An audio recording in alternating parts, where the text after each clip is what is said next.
North Africa, 1943. For the American tankers, in their first combat mission of the war, it's a baptism of fire. We thought we had the best equipment and everything. We thought we were well prepared. The general said, "Follow my orders. Attack." Against the German Africa Corps, it's kill or be killed. Distance 500 meters. Tank at 12:30. Fire at will. Spearheading the German onslaught is Erwin Rommel, the Desert Fox. He would say, it is your task to shoot. Shoot, shoot, shoot. The Americans' only hope is General George Patton. We felt if we had a man that had that much guts, well, we had better have some nerve too. The armies of two of the greatest tank commanders of the Second World War face off turret to turret in the Battle of Tunisia.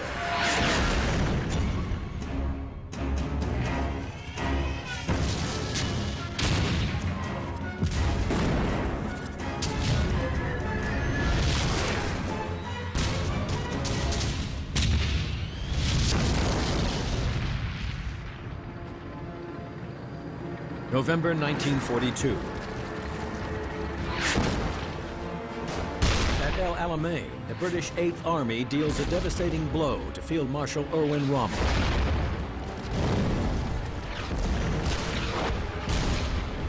His once mighty Africa Corps reduced to just 64 tanks.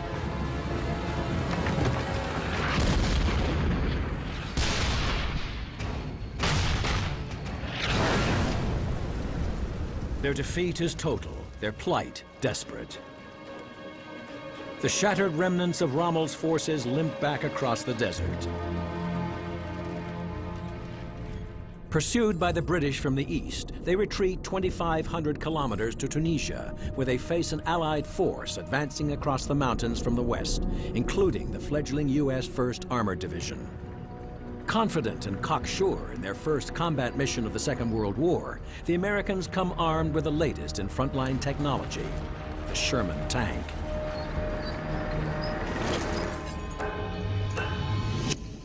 The Allies' newest tank is fast, with a top speed of nearly 40 kilometers per hour, and it's powerful, with a 75mm short-barreled cannon. At El Alamein, it proved itself a winner, and in Tunisia, the American tankers are riding high on expectation. We thought we had the best equipment and everything. We thought we were well prepared. I had no fear. The Allies land an impressive initial force of more than 400 tanks, 100 tank destroyers, and 70,000 men. But the American tankers have yet to be tested in the heat of battle and the cauldron of war. For all their bravado, they are rookies still. We certainly were. We had no actual combat experience. It was a big handicap. For Rommel, the problem is a dire shortage of men and arms. But he's thrown a lifeline when the 5th Panzer Army lands in Tunisia, bringing with them powerful anti-tank guns and long-barreled Panzer IVs. In my opinion, it was possibly the best tank in the world at that time. Even better than the Sherman.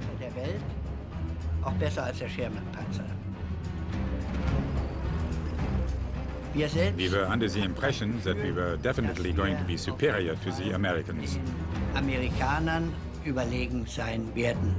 By January, the Germans field 300 panzers, over 100,000 troops, and hundreds of anti-tank guns. The fate of Rommel and his tankers hangs in the balance. Whoever wins here wins North Africa. The battle lines are drawn in the remote mountains of western Tunisia. The Germans attack first, then dig in on either side of the Faid Pass, where they wait for the Americans to launch a counterattack, which they do on January 31st. Their plan: to engage the enemy in open combat. The general said, "Follow my orders. Attack." I had a lieutenant as my commander of the tank. Actually, he wanted to get more bars or something, and he said, I'll go first, you know. So I was a driver, so we went out. You could see the Americans attacking from the front. We were just heading forward. We didn't know where the enemy was or anything.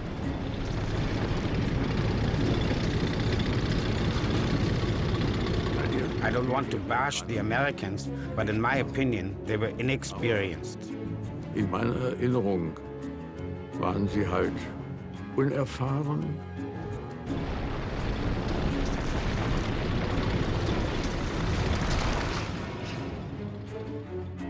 Our 88 guns were camouflaged well in the cactus grove. Kaktushecke. They enticed you to come through. And the Americans didn't see it. And then they opened fire on us. All die Amerikaner. And the Americans didn't stand a chance against the 88 anyway. The German 88 is the most lethal weapon on the battlefield. It has a 4.9-meter barrel and a muzzle velocity of 820 meters a second. With a clear line of view, it can destroy a Sherman at a range of more than 2 kilometers.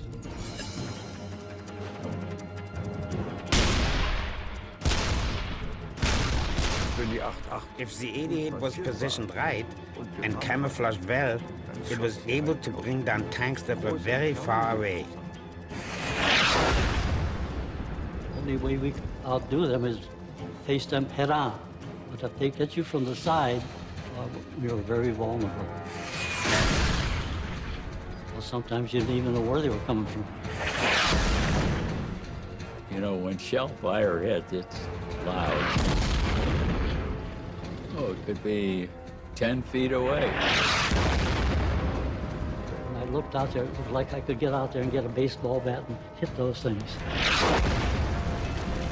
One of our tanks in our company, his 75-millimeter gun was shot off. It was just like a howitzer now. It had a short barrel on it.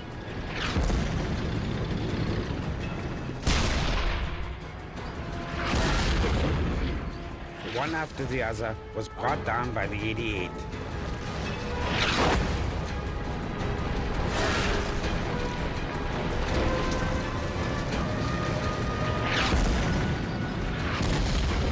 Either get out of there or get shot up. So you had to move. You couldn't be stationary. Tank commander says, well, back it up, back it up. He said, let's get out of here. Let's get the hell out of here. Back it up, Bill, back it up. My feet were going like this, shaking on it. Well, he no sooner said to that, and bam. God help me, get me out of here.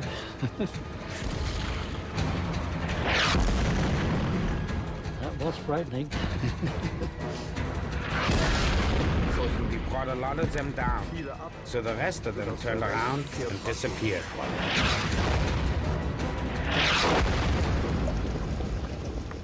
As the dust settles on the mountain pass at Faid, the lessons to be drawn are there for all to see. We thought we had the best equipment and everything, but we finally found out that we didn't. At that time, we just felt we were vastly superior to them in every respect.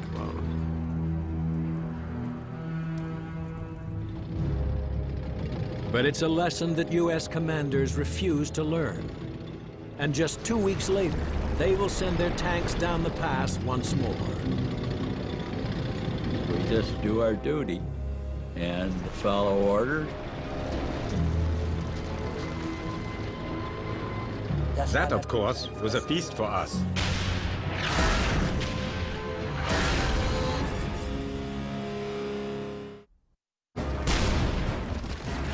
November 1942. Rommel's Panzer Army meets disaster at El Alamein.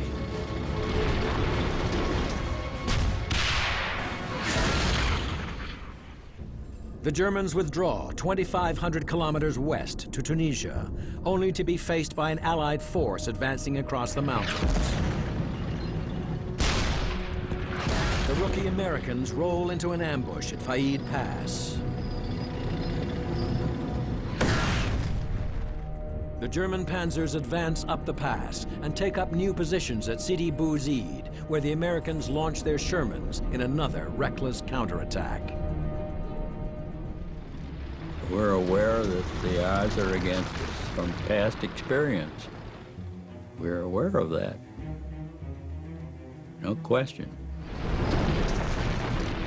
We don't feel, we just do our duty and follow orders.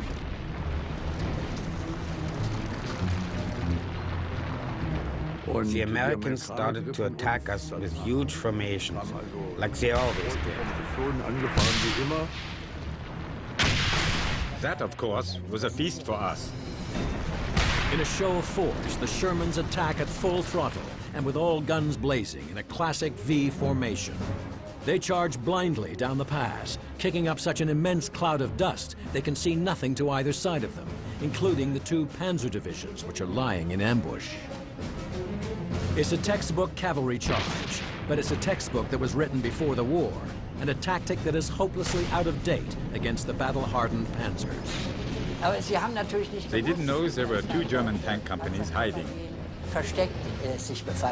They didn't know that, of course.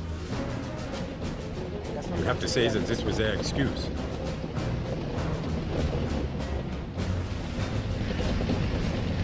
We had discussed on the radio that we let the Americans approach as much as possible.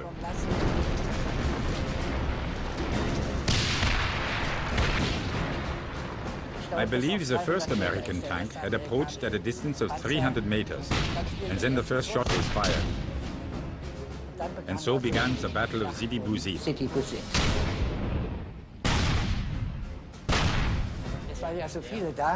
There were so many that we didn't have time to discuss who is targeting which tank.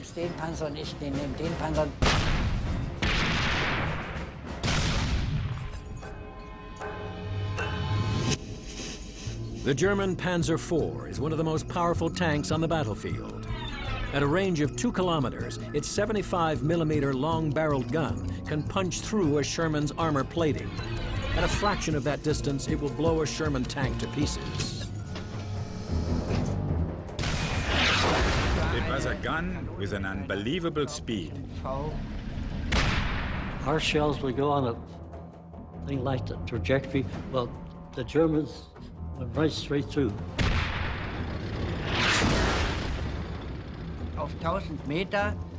At a range of 1,000 meters, you had to aim only about 10 centimeters higher. Other than that, you could just use it as it was, because it shot the shells at a very high speed.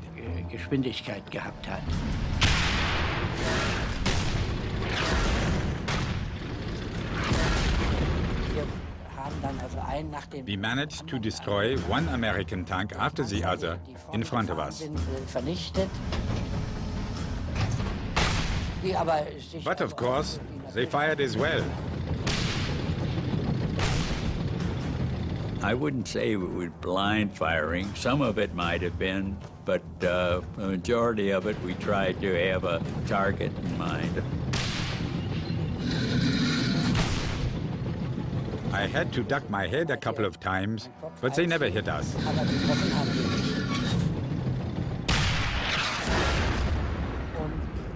The American tanks that were following further behind saw what was happening and obviously didn't think they had a chance and tried to escape towards the north.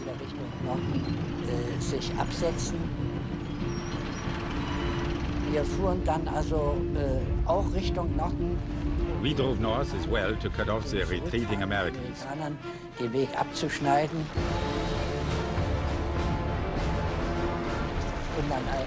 And then there was a duel between the Sherman tanks, which lasted for just a matter of minutes. Everybody just shot until there was no tank left, until all of them had been destroyed.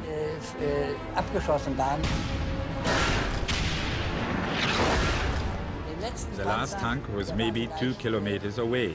2 Kilometer entfernt. And I was able to take down this one as well. Abschießen.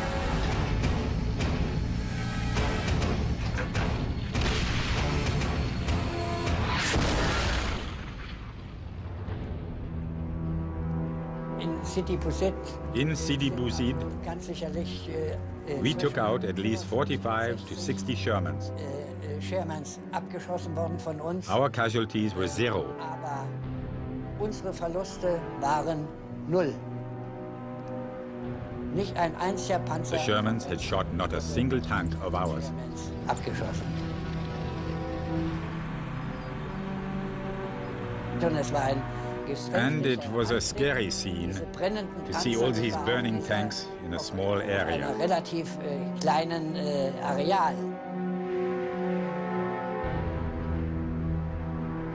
2 times in 2 weeks, the inexperience of the Americans has been exposed, and more than 100 tanks lost. With his enemy on the ropes, Rommel comes up with a daring new plan: to drive a stake straight through the heart of the American position and eliminate them once and for all.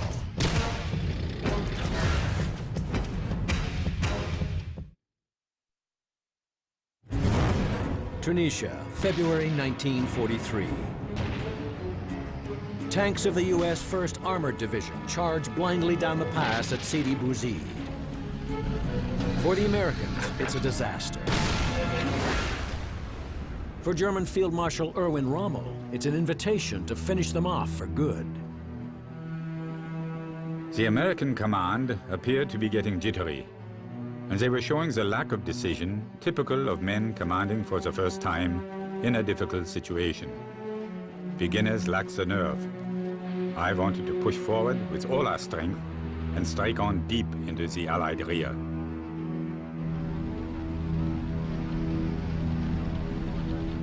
Rommel's plan, codenamed Operation Stormtide, is a 3-pronged panzer onslaught through the mountain passes.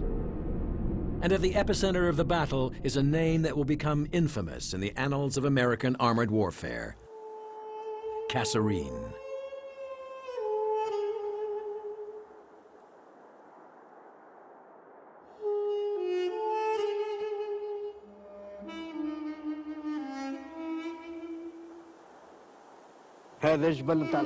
These are the hills of tanks. My name is Ali Ammar, and I remember the war. Here in this place, there are a lot of dead bodies. This is my land, and every year we find bodies. The Germans were over there, and the Americans were there.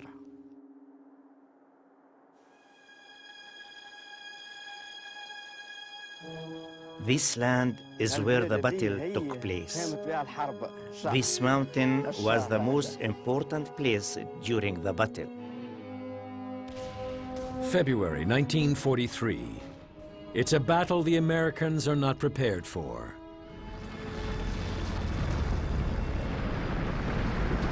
Their defenses around Kasserine are overstretched and thinly deployed. Their heavy armor is poorly dug in on the rocky terrain. And C Company of the 805th Tank Destroyer Battalion holds the high ground to the north. We was holding the pass. You might say we wasn't scared, because up until that time we really hadn't had too much conflict. While up in that area, it was pretty quiet. But we never knew when something would happen. At first light, the German panzers make their move, and Rommel himself is at the front, spearheading the attack. It was a short and precise order. Follow me, and further orders will follow later. Short and sweet. Of course, I said, yes, Field Marshal, sir. They were so close, I'll never forget that. As far as the naked eye could see to the right or left, bumper to bumper. We thought, oh my God, what's going to happen to our boys? They looked at us with surprise, because they didn't expect to see Germans here at all. It was an unusually rapid advance, for sure.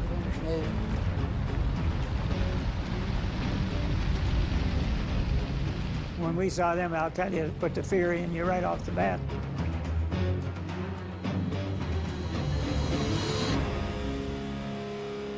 It was my task to scout the area with my binoculars from the turret for enemies inside.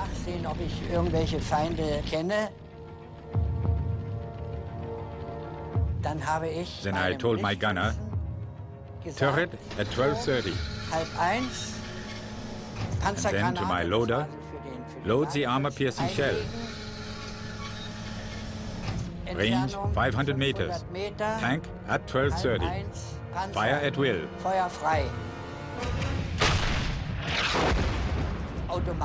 Automatically, the charging gunner would reload with another shell.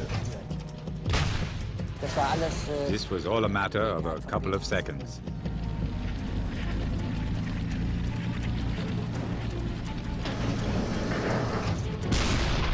Oh, my. It made us all open our eyes and wonder what was going to happen next. American tank at 2 o'clock. Armor piercing. Fire at will.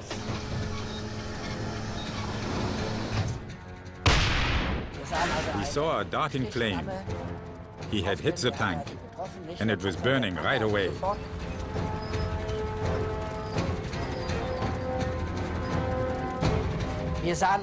On the left side, we suddenly saw 8 American Sherman tanks.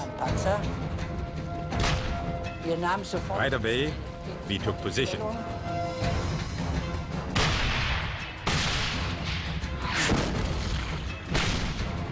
Although they were shooting as well, they didn't hit us. We shot better.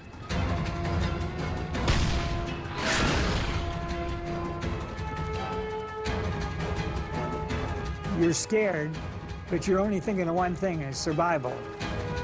So we had several of the guns set up and start shooting down the Germans.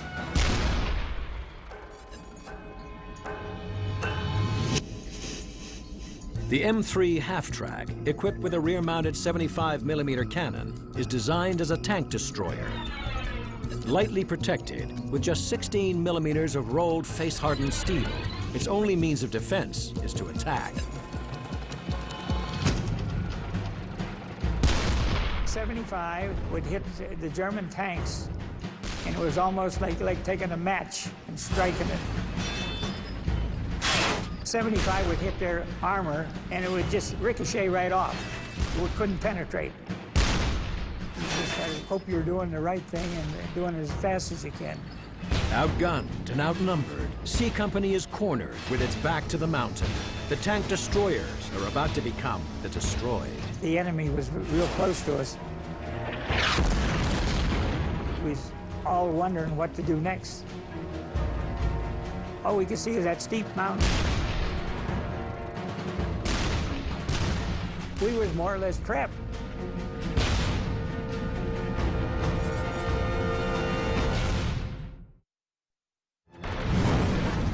February 1943, the Battle of Kasserine. A German tank inferno rages through the mountain pass, and the American defenses are consumed by fire. When we saw them, I'll tell you, it put the fear in you right off the bat. American tank at 2 o'clock. Armor piercing. Fire at will.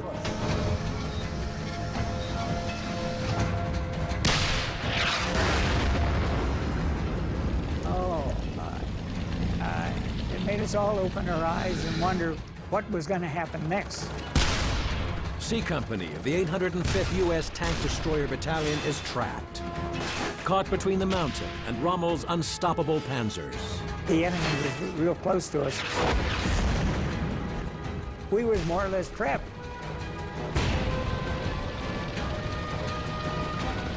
And all of a sudden, planes came over, and we thought, oh my gosh, now we're really going to be in it. We thought that was the end. Thinking it was German planes. It was going to be Custer's last stand. And all of a sudden, we'd realize they was Americans, that they started to strafe the Germans, and they swung up over us, and when they did, they had their wings rocked back and forth and followed one another over the top of this mountain. Somebody said that they're trying to show us that we can get up over that and get down over the other side. There's a pass up there, so just follow that, and we can get out of this position. So then we immediately started, everybody going, get over the hill. You could see it looked impossible, but some of us made it, some didn't. Over the next 3 days, the Americans retreat over 100 kilometers. With more than 6,000 casualties and the loss of more than 200 of their armored vehicles, it's another defeat for the inexperienced and overconfident Americans. Our commanding officers were not knowledgeable. They didn't have the experience either that was required against superior forces. But despite the victory at Kasserine Pass, Rommel's position is still perilous. His enemies are on all sides. With the Americans reeling to the west, he turns his attention to the British 8th Army in the east. And on March 6th, he spearheads another shock attack, this time through the desert at Medellin. We drove from the pass through the desert at high speed, creating a huge dust cloud behind us so that you couldn't see anything behind us.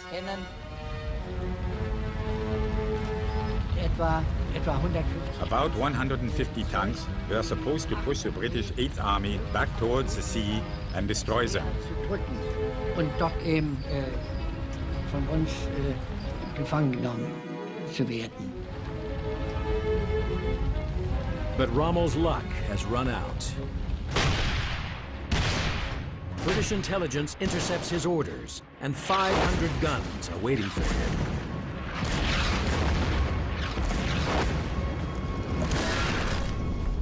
Non-stop shells hitting in the front, the back, to the left, to the right.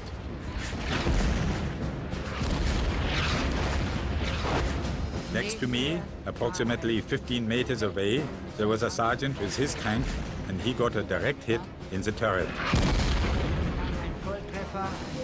Volltreffer oben den Turm. Ich sah, wie bereits Feuer aus. Right away, I saw flames coming out of the turret, and him sitting up, trying to jump out, but then collapsing. Aus dem Panzer, das gelang ihm nicht, dann sackte er nach unten.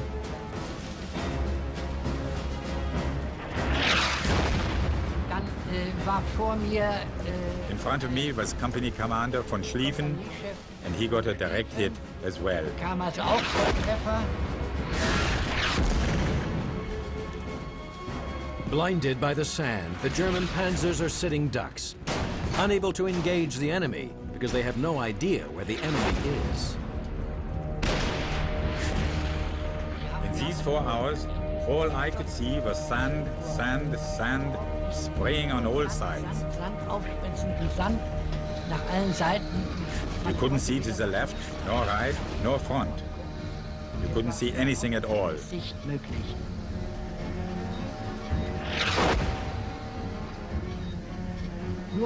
Just sand spraying around that blocked the view entirely.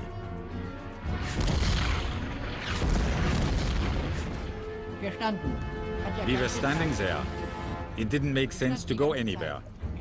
I was standing on the same spot for 4 hours and always hoping not to get hit by a shell. And Rommel's tank got hit as well. It had begun all of a sudden, and it stopped all of a sudden at 12 p.m.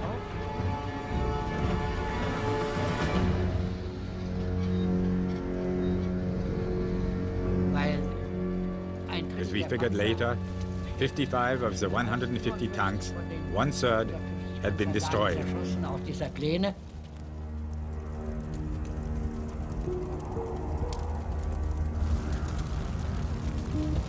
It was a disaster for Rommel.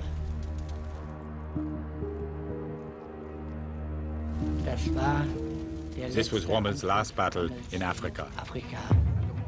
3 days later, Rommel is secretly recalled by Hitler to Germany for medical treatment. leaving the Germans bereft of their inspirational leader just when they need him most. Defeated by the British in the desert, their only escape route lies through the mountain passes to the west. But the US forces have regrouped. In Rommel's absence, they've reoccupied the Kasserine Pass. And now they have a new leader. Brash and outspoken, General George Patton has taken charge. And where he leads, he expects his men to follow. He told us, which made us kind of laugh, we as men from Mars have no fear of anything. You're in good hands, and you'll come out of this on top. A confident boast by a confident general, whose mettle is about to be tested in the crucible of battle.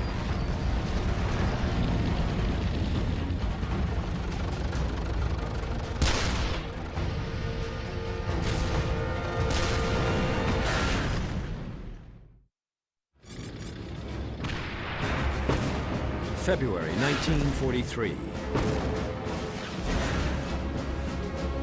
The Allied and German tankers fight for supremacy in the killing zone of Tunisia.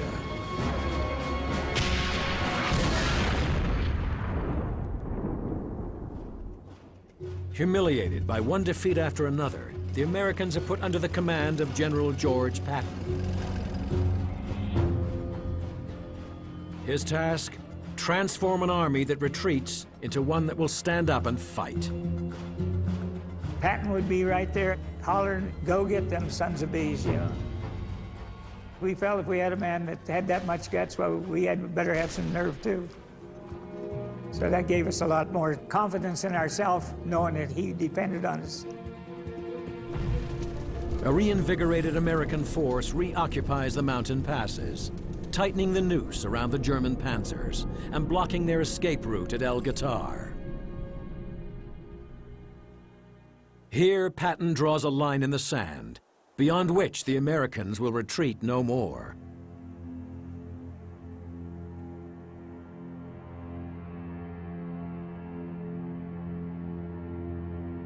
Learning the grim lessons of Faid and Sidi Bouzid, Patton sets his own trap, and his troops dig themselves into the hard and rocky ground along either side of the pass.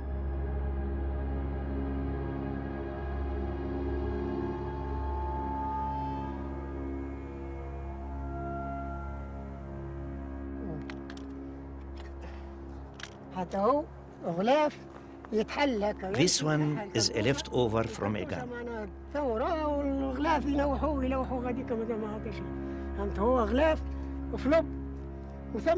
You can find these all over the land. This one is also a leftover from a weapon.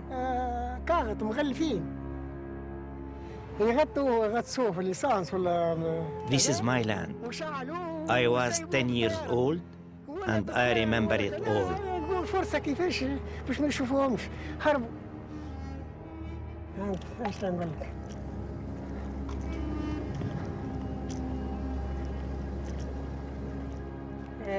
بالنسبة للألمان في جبل ذاك من آخر جبل حتى للبقعة العالية دي. The Germans came up the pass. ومن جهة أمريكا من جبل هذا. The Americans were in the mountains. حتى لآخره كل أمريكان الشيرة هذه الكل تمشي من هنا حتى القطار.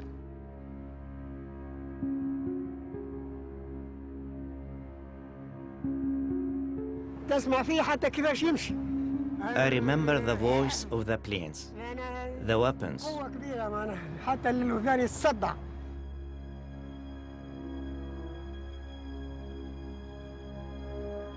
هاك من الشيرة هذه حتى لهنا. This is the land of war. هاك هاو.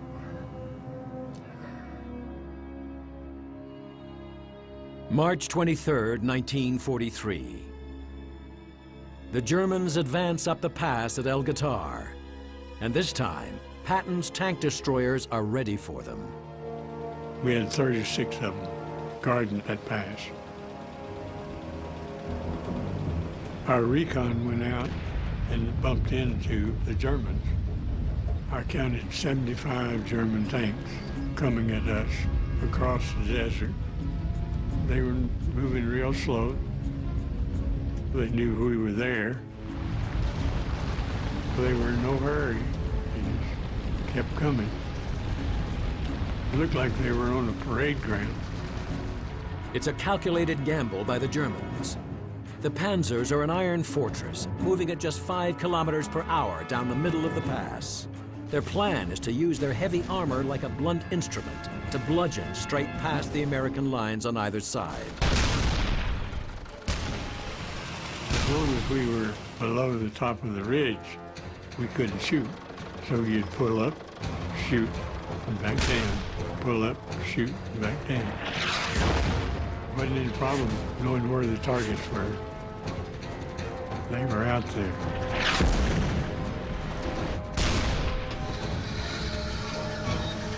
When you're on higher ground shooting down, it's a big advantage over somebody shooting up at you. I'd pull up as quick as I could and stop. And by the time I stopped, the gunner had his target and firing. The only place that you could do them any damage was hit within the tracks. If you could hit in there, you disabled them so they couldn't maneuver. When you're in combat, first of all, you don't think about the possibility of being killed. You need to focus on achieving the target. Under withering fire, the German formation holds firm. Resolute and relentless, it inches towards its goal. I'm not being arrogant, but let's face it, we were valiant.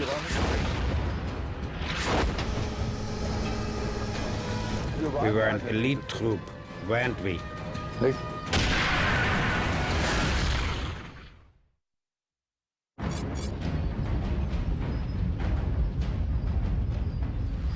March 23rd, 1943. In the decisive Battle of the North African Campaign, the German panzers advance up the pass at El Guitar. But for the first time in the campaign, the U.S. force refuses to give an inch. And over 12 torrid hours, they slug it out with the Germans. It's either going to be them or us, one or the other. You just got to hope you're doing the right thing and doing it as fast as you can.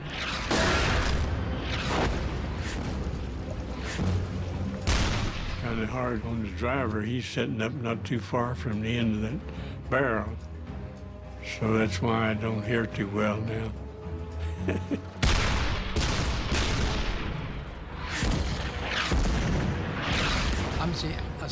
We were terribly frightened. Every soldier would have this nervous feeling in his guts and would shit his pants. Feucht hinten weg. One of the things you had to admire about the German soldier was we'd knock out a tank, and the crewmen, if they weren't hurt, they would take their machine gun off the tank, ground mount it, and lay there and keep shooting.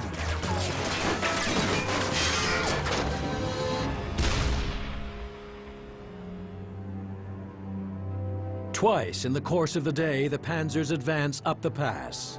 And twice, the tank destroyers of the 805th Battalion hold firm.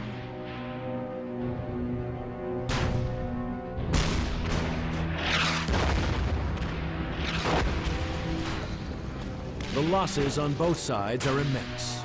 By day's end, 21 tank destroyers and 31 panzers lie burning across the plain.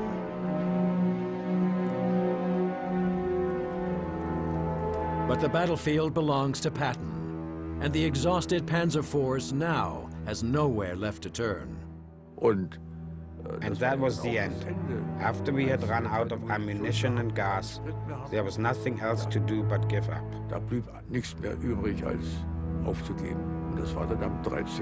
that happened on May 13, 1943. More than 250,000 German troops in Tunisia surrender to the Allied forces. Ja, was das The Gefühl, feeling was horror about being captured, plötzlich, of dass man in course. Gefangenschaft gekommen ist. There's nothing worse that can happen to a soldier.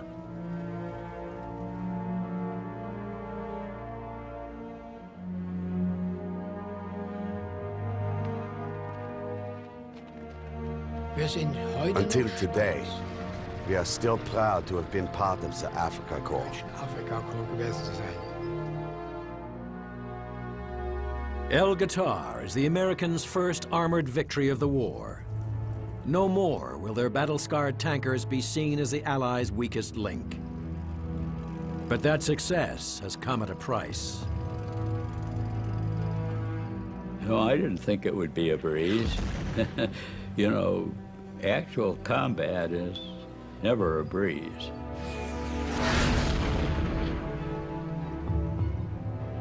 It's either going to be them or us, one or the other, so you get scared. We say you can't help it if you got anything about you, it's human. It's part of, I think, warfare that you've got to accept the fact that you're going to have casualty, that some of your best friends might not survive.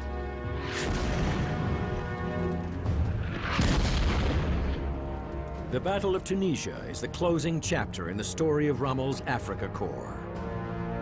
But for Patton and his battle-hardened tankers, it is the beginning of a journey that will ultimately lead to victory in Europe.